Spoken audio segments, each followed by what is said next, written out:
belajar dengan Ibu Esi. Apakah hari ini kalian semangat? Semangat! Sudah siap belajar hari ini? Sudah!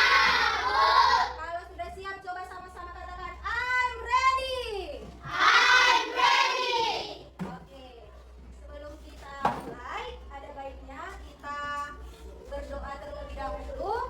Doa pembuka dipimpin oleh Arta, silakan maju ke depan. Let us pray. Our Father who art in heaven, give us this day our daily bread. Amen. Oke, terima kasih Arta. Baik, kita lanjutkan dengan menyanyikan lagu wajib. Garuda Pancasila, 1, 2, 3 ya.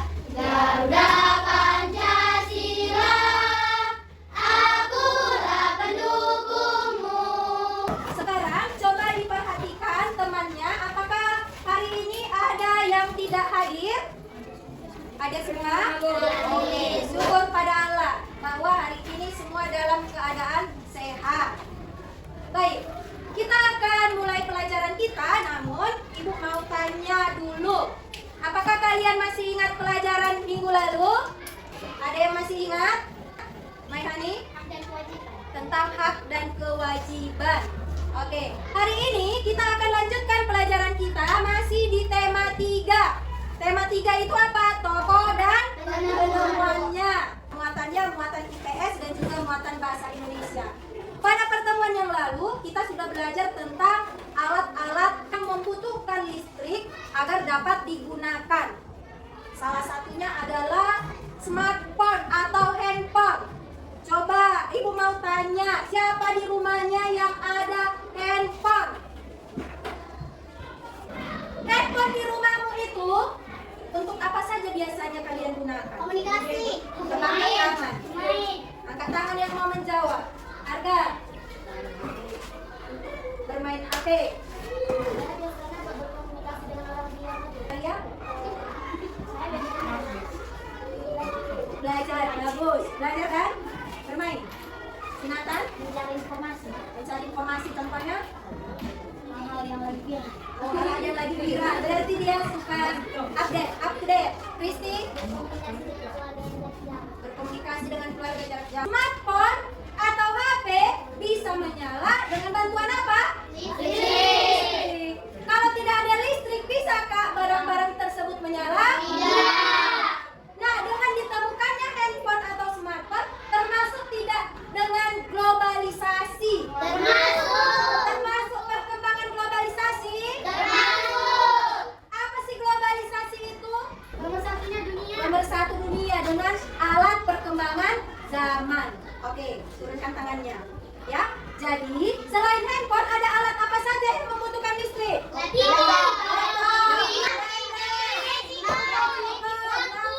lain. Jadi hari ini kita membahas ada 2 alat tentang perkembangan zaman atau teknologi. Yang pertama adalah televisi dan juga handphone. Adapun tujuan pembelajaran kita hari ini yang pertama adalah Ibu akan tampilkan sebuah teks tentang televisi. Maka dari dalam teks tersebut kalian akan menemukan kalimat tidak efektif di dalam teks lalu mengubahnya ke dalam kalimat efektif. Lalu nanti juga Ibu akan tampilkan video. Kita akan lihat di dalam video itu ada sebuah permasalahan. Kita akan cari tahu permasalahan apa di dalamnya. Ya, itu. Nah, sebelum kita lanjutkan, coba kita semua lakukan dulu tepuk semangat. Tepuk semangat. Sekarang Ibu telah tampilkan tentang teks eksplanasi. Ibu akan bagi kalian ke dalam beberapa kelompok. Kalian temukan kalimat tidak efektif di dalam teks tersebut dan ikuti perintah-perintah LKPD-nya dengan runtut. Oke, Ibu bagikan, silakan kalian diskusikan.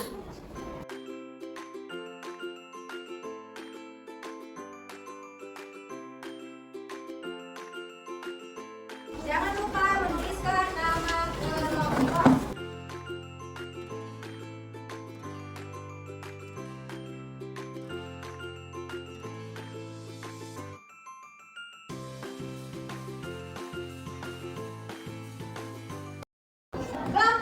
sudah selesai, coba angkat tangan. Ada berapa kelompok? Oke, kita akan mempresentasikan hasil diskusimu. Kelompok siapa yang mau presentasi? Oke, mempersilakan terlebih dahulu kepada kelompok Tabita. Silakan maju. Teman-teman, halo. Kami dari kelompok kami akan memberikan apa yang sudah kami jawab. Nomor 1. Apa yang dibahas pada teks tersebut? John Logie Bright sebagai penemu televisi. 2. Bagaimana prinsip kerja televisi mengubah sinyal elektronik dan magnetik menjadi gambar dan suara. Siapkan 2. Kalimat bercetak miring atau tidak efektif. 1. Penemu yang pada kesempatan itu untuk pertama kalinya. 2. Di depan para bapak-bapak dan ibu-ibu. 3. Lalu televisi kemudian terus berkembang. 2. Kalimat tidak efektif diubah menjadi kalimat efektif. Kalimat tidak efektif. Penemu yang pada kesempatan itu untuk pertama kalinya. Kalimat efektifnya penemu yang pertama kalinya. 2. Kalimat tidak efektif di depan para bapak-bapak dan ibu-ibu. Kalimat efektifnya kemudian terus berkembang. Kalimat efektifnya adalah lalu televisi terus berkembang. Terima kasih. Oke, ada yang mau memberi komentar atau tanggapan? Ini yang ketiga yang pertama berikan pendapat tentang konsep televisi. Om itu ngambil dan kalau kedua. Ya, nggak masalah. Oke, ada lagi? Oke, dari Ibu. Tanggapan untuk kelompok si Kristi. Kesalahannya ada pada kalimat tidak efektif poin kedua. Kalimat tidak efektifnya sudah ditemukan mereka, tapi ketika mengubahnya Ibu malah semakin bingung maksudnya apa. Sedangkan kalimat efektif itu harusnya adalah membuat si pendengar ya memahami teksnya yang kalian sudah bacakan, bukan semakin bingung. Itu ya tanggapan dari Ibu. Nah, untuk kelompok yang sudah tampil kita beri apresiasi dengan tepuk tangan semuanya. Tadi sudah Ibu katakan bukan hanya televisi saja yang termasuk ke dalam teknologi yang berkembang. Ada juga yaitu smartphone atau handphone. Ibu akan tayangkan video. Kita amati bersama. Lewat video tersebut nanti kalian akan menyelesaikan masalah. Sekarang ini teknologi berkembang pesat. Salah satunya kehadiran smartphone di kehidupan. Kedatangannya itu menuai pro dan kontra. Banyak yang bilang dengan adanya smartphone, seseorang bisa dengan mudah mencari sesuatu yang belum dia ketahui. Tapi tidak sedikit juga orang yang mengatakan bahwa kehadiran smartphone memberikan dampak buruk khususnya bagi para pelajar. Kedua tanggapan tadi memang tidak salah, itu kurang tepat. Karena sebenarnya smartphone yang kita gunakan bisa berdampak baik atau buruk, tergantung kita sendiri yang menggunakannya. Tapi tidak salah jika kita mengetahui beberapa dampak positif smartphone atau HP. Pada zaman sekarang, tentu kita sering melihat remaja-remaja atau bahkan anak kecil yang menggunakan smartphone. Namun dibalik itu semua, terdapat dampak positif yang telah kami rangkum apa saja itu. Pertama, bisa mengetahui yang belum diketahui. Kehadiran smartphone sangatlah bermanfaat dan salah satu manfaat yaitu memudahkan. Apa isi dari video tersebut? Dampak positif dari penggunaan smartphone. Ya, bagi pelajar. Nah, selain dampak positif, pasti ada dampak negatif. Jadi, sekarang Ibu mau tanya, kalian mau mendapatkan dampak positifnya atau dampak negatifnya? Positif. Bagaimana caramu agar tidak terkena imbas dari dampak negatif penggunaan smartphone? Menggunakan smartphone sewajarnya. Si Mehani. Menggunakan smartphone dengan semaksimal Dengan semaksimal mungkin. Dengan semaksimal mungkin artinya bagaimana? Tidak berlebihan. Oke, bagus. Nathan. menggunakan smartphone untuk mencari hal-hal yang berguna. Mencari hal-hal yang berguna. Lah, itu hanya sebagian kecil dari yang disampaikan oleh temanmu. Ya, ya. Sekarang coba kita amati LKPD di lembar terakhir.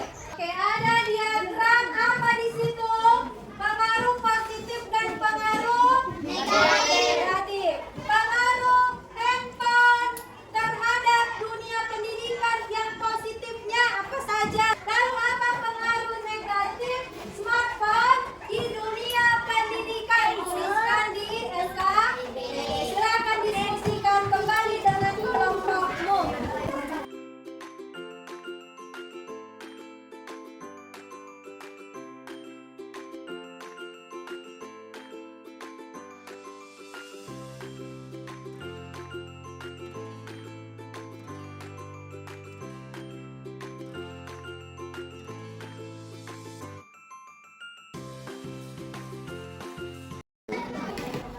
Selamat pagi teman-teman. Selamat pagi. Kenalkan nama saya Nathanael. Kenalkan nama saya Hani. Kami akan mempresentasikan hasil diskusi kami. Peran sosial budaya dalam bidang pendidikan. 2. Diskusikanlah bersama teman kelompokmu pengaruh smartphone dalam kehidupan bidang pendidikan di kehidupan masyarakat. Pengaruh positif sebagai hiburan, memudahkan komunikasi, mencari informasi penting, memudahkan kita untuk mencari teman yang pintar, memudahkan kita untuk belajar.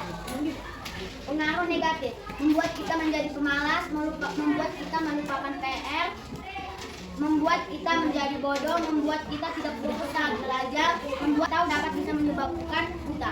Terima kasih. Apa kesimpulan dari pembelajaran kita hari ini? Tabita? Kita tidak boleh terlalu sering bermain handphone karena itu bisa mengganggu aktivitas kita. Tidak boleh terlalu sering memainkan handphone karena dapat mengganggu aktivitas. Bagus. Lorencia? Kita harus memakai smartphone secara sewajarnya. Kita harus menggunakan smartphone sewajarnya agar tidak merasakan dampak negatif. Ya, gunakanlah smartphone dengan bijak. Pakailah smartphone untuk mencari hal-hal yang penting yang berkaitan dengan pendidikan dan juga sekolah. Bisa mencari PR dari smartphone? Bisa. Bisa mencari hal yang tidak diketahui dari smartphone? Bisa. Bisakah kita mengetahui hal-hal yang buruk dari smartphone? Bisa. Maka sekarang tinggal kita pilih, ya, pilih dampak positif atau negatif. Sudah tentu kita memilih dampak yang positif. Oke, baiklah. Bagaimana perasaanmu mengikuti pembelajaran ini? Oke, semoga apa yang sudah kita pelajari bermanfaat. Ibu akan berikan lembar evaluasi untuk dikerjakan masing-masing. Silakan keluarkan alat tulismu.